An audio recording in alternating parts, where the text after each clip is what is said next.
غیر مسلموں سے افائے عہد کے فوائد اور وعدہ خلافی کے نقصانات۔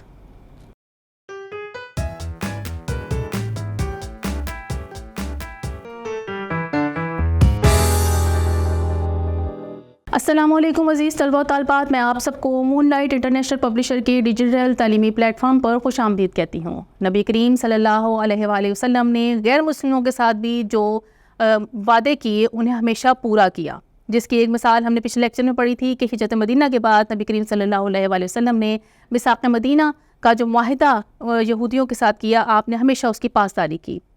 اسی طرح حضرت حذیفہ رضی اللہ تعالیٰ عنہ کو قریش مکہ نے گرفتار کر لیا اور اس شرط پہ انہیں آزاد کیا کہ وہ جنگ بدر میں شمولیت اختیار نہیں کریں گے۔ حضرت حذیفہ نے بھی آزاد ہونے کے لیے اس شرط کو قبول کر لیا اور نبی کریم صلی اللہ علیہ وآلہ وسلم کی خدمت میں حاضر ہوئے اور آپ کو سارا واقعہ بتایا، اور اس کے بعد انہوں نے خواہش ظاہر کی کہ وہ غزوہ بدر میں شامل ہوں گے۔ نبی کریم صلی اللہ علیہ وآلہ وسلم نے حضرت حذیفہ رضی اللہ تعالیٰ عنہ کو غزوہ بدر میں شمولیت سے منع کر دیا، کیونکہ انہوں نے قریش مکہ سے وعدہ کیا تھا۔ اسی طرح جب معاہدہ حدیبیہ لکھا جا رہا تھا، اس کے اندر ایک شرط تھی کہ مدینہ منورہ سے جب کوئی شخص مسلمان ہو کر مکہ مکرمہ آ جائے گا تو مسلمان اس بات کے پابند ہوں گے کہ وہ اسے واپس مکہ مکرمہ بھیج دیں، اور اگر کوئی شخص مدینہ منورہ سے مکہ آ جائے گا تو مکہ کے افراد جو ہیں اسے واپس کرنے کے پابند نہیں ہوں گے۔ یہ شرط مسلمانوں کے لیے قابل قبول نہیں تھی، اور وہ چاہتے تھے کہ معاہدے کی ایسی شرائط قبول کرنے کی بجائے کفار کے ساتھ جنگ کر لی جائے، لیکن نبی کریم صلی اللہ علیہ وآلہ وسلم کو یہ معاہدہ بہت عزیز تھا، اور ابھی یہ معاہدہ لکھا جا رہا تھا، اس پہ دستخط نہیں ہوئے تھے۔ اسی دوران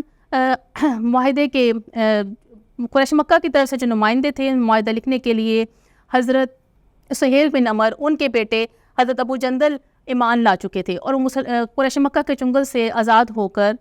کسی طرح نبی کریم صلی اللہ علیہ وآلہ وسلم کی خدمت میں حاضر ہوئے اور ان سے امان طلب کی۔ اب سہیل بن عمر نے کہا کہ یہ پہلا شخص ہے جسے مسلمان واپس کرنے کے پابند ہیں۔ نبی کریم صلی اللہ علیہ وآلہ وسلم نے ارشاد فرمایا کہ ابھی تو معاہدے پر دستخط نہیں ہوئے ہیں، لیکن سہیل بن عمر نے کہا کہ اگر آپ ابو جندل کو واپس نہیں کریں گے تو میں معاہدہ کیے بغیر واپس چلا جاؤں گا۔ نبی کریم صلی اللہ علیہ وآلہ وسلم کو یہ معاہدہ بہت عزیز تھا، اس لیے آپ نے حضرت ابو جندل رضی اللہ تعالیٰ عنہ سے ارشاد فرمایا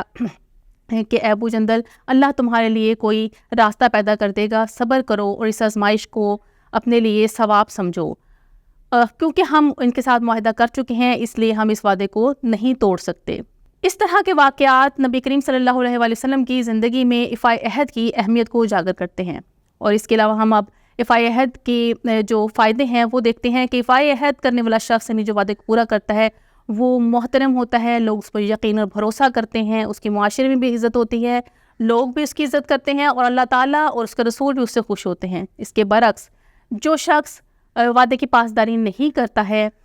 وہ اس پر لوگ بھروسہ نہیں کرتے، اس پر یقین نہیں کرتے، اور اللہ تعالیٰ بھی اس سے ناراض ہوتا ہے، اور اسے وہ دنیا میں بھی رسوا ہوتا ہے، اور آخرت میں بھی اس کی رسوائی کے لیے اس کو ایک ایسے پرچم کے نیچے جمع کیا جائے گا اور بتایا جائے گا کہ یہ وہ فلاں شخص ہے جو دنیا میں وعدہ خلافی کرتا تھا۔ اللہ تعالیٰ ہمیں نبی کریم صلی اللہ علیہ وآلہ وسلم کی اسوہ حسنہ پر عمل کرتے ہوئے افائے عہد کی توفیق عطا فرمائے۔ اس دعا کے ساتھ آج کے لیکچر کا اختتام کرتی ہوں۔ اللہ حافظ۔